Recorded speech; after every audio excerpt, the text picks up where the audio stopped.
Turkiyada bugun 3-kun. Hozir tavakkaliga 50 kilometr atrofidagi Belgrad o'rmoniga ketyapmiz. 2-3 avtobusga chiqib borilar ekan. Sizlarga tajriba bilan hammasini bo'lishaman.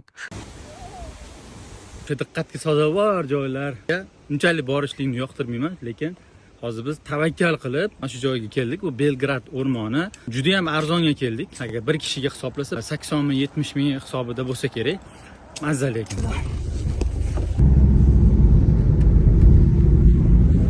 Belgrad o'rmonining tepasida mana shunaqa shifobaxsh suv bor ekan. Tomonlariga gap bo'lishi mumkin emas lekin.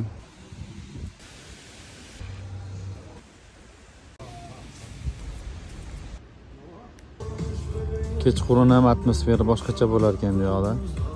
Tog'ning tepasida mandarin, pomidor, bolgarskiy, ananas, nok, qovun, tarvuz, yong'oq, asal, hamma narsa bor ekan, mashalloh. Biz ham hozir ko'pmayidan yeb ko'rdik, zo'r.